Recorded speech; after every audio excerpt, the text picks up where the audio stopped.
Jalaluddin Salampesi didemo buntut pergantian 22 Kepsek di Kabupaten Buru. Sejumlah pemuda yang mengatasnamakan semi parlemen berdemonstrasi di depan kantor DPRD Buru Kamis 4 April 2024.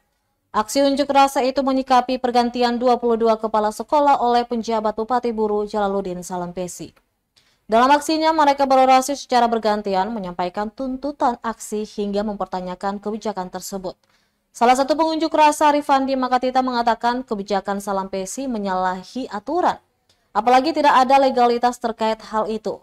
Dia pun meminta DPRD Kabupaten Buru mengevaluasi Salampesi terkait bergantian 22 kepala sekolah.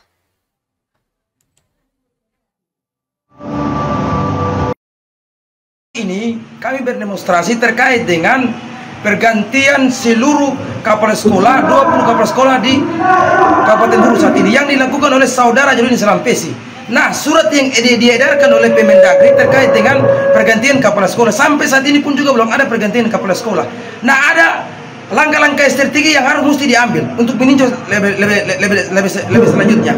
Lalu yang kedua, kami mendatangi kantor DPRD Kabupaten Buru agar segera mengevaluasi saudara Jalaluddin Salampesi dalam pengambilan keputusan untuk mengganti seluruh kepala sekolah atau 22 kepala sekolah yang ada di Kabupaten Buru. Nah, satu lagi, itu poin pertama. Poin yang kedua terkait dengan pergantian kepala sekolah di Desa Batu Jungku. Nah, tentunya harus mesti ada mekanisme yang harus mesti diatur. Mulai dari penilaian guru-guru, penilaian di sekolah untuk melihat tanggung jawab dan kinerja kepala sekolah saat ini.